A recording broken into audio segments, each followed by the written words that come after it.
tôi muốn là làm được không anh biết đấy.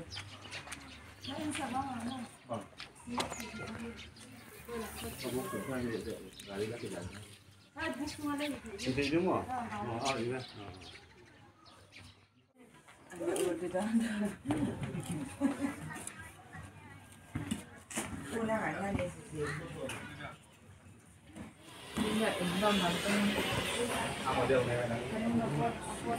Nó mà đi lại nó rồi.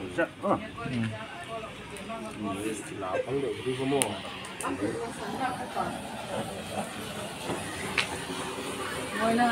hôn chị dọa mua chúng nào bằng cái điều cái này hôn chị đi cái là sáng chỉ để cái điều cái gì vậy cái này chỉ mua để cũng chắc cũng lâu như cái sản chị đi xả cái cái nói nó xả lên cái này quay quảng cho con bằng giống như quảng đèn thì đêm đâu đêm cho nó cái này là thế là ngôi nắng nào Không lại đẹp hẳn không em thì đeo học quảng tuy nhiên là luôn mọi người cầu tìm nào nghe xin lỗi nó nổ watermelon nổ gà chứ mi en ni kineta cũng nghe lại cũng mấy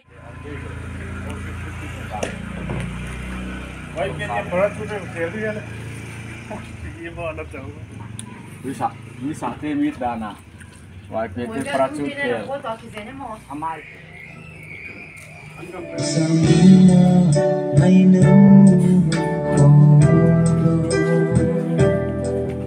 lại không mà dòng vẫn không ngừng ninh từng lời ra lên trên mang vẫn đi chúng tôi đâu vẫn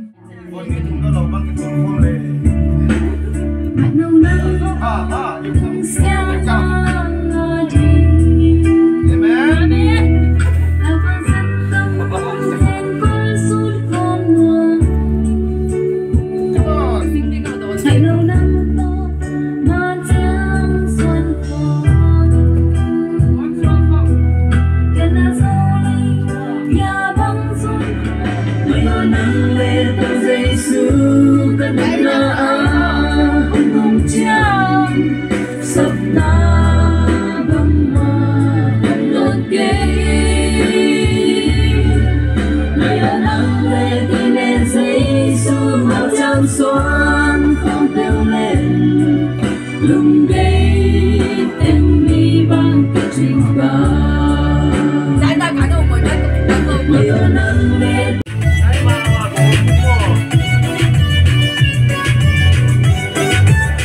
đại sĩ đã khơi về riêng có đã xuân xin và anh sáng về như lúc mà lối qua chúng mi căn lo mê thôi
Singpi, ya ka bangata.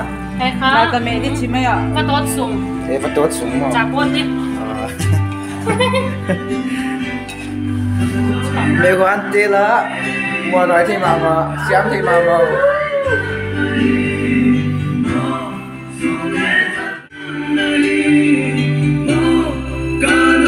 Hãy subscribe cho kênh Ghiền Mì Gõ để không bỏ lỡ những video hấp dẫn.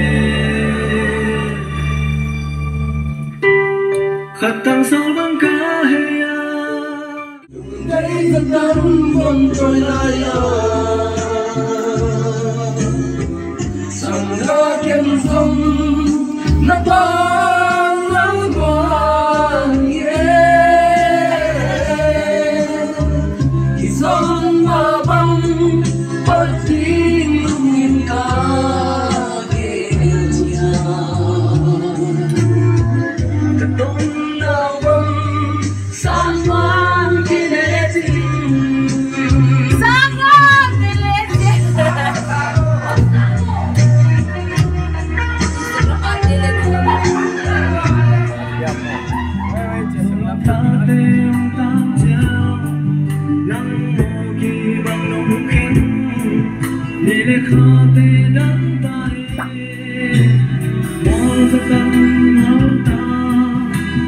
khi gom nó lâu đi nắng dù lên lâu đi mô phải bằng hôm chia kỳ lâu đi cũng khi về dòng không ngã túc tuổi bằng khám sao mà biến kém hồn mà đi mà mình thấy vẫn không rời đi vẫn mong lên xa vậy ở gió vang ngày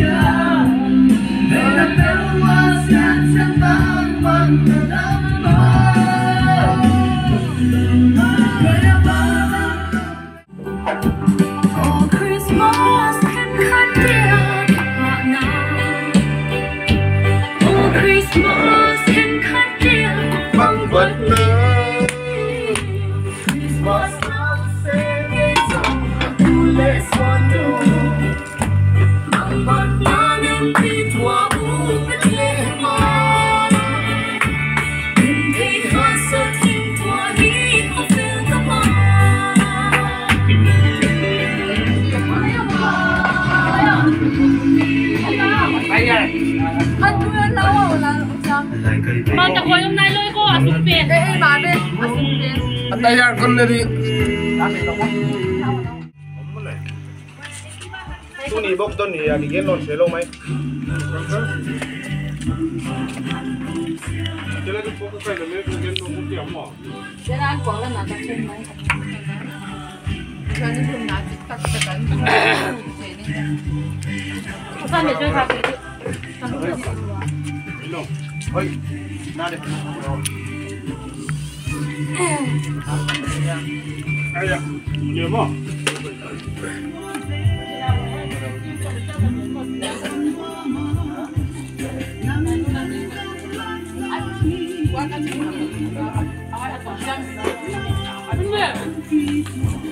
ăn được biển mà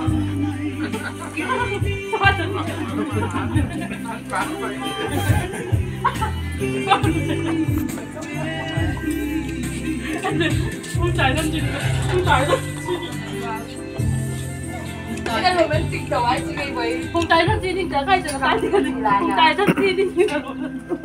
là lúc này yên ta kia nó hay sát yên nà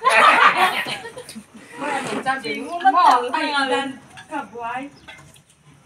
chị bây giờ mà đang ngồi đây chị đang đặt sáu tấn lên ngày mai liền không chết gì mà lên chị không bỏ nó lại ăn 6 tấn chị lên chị phụ lên nhé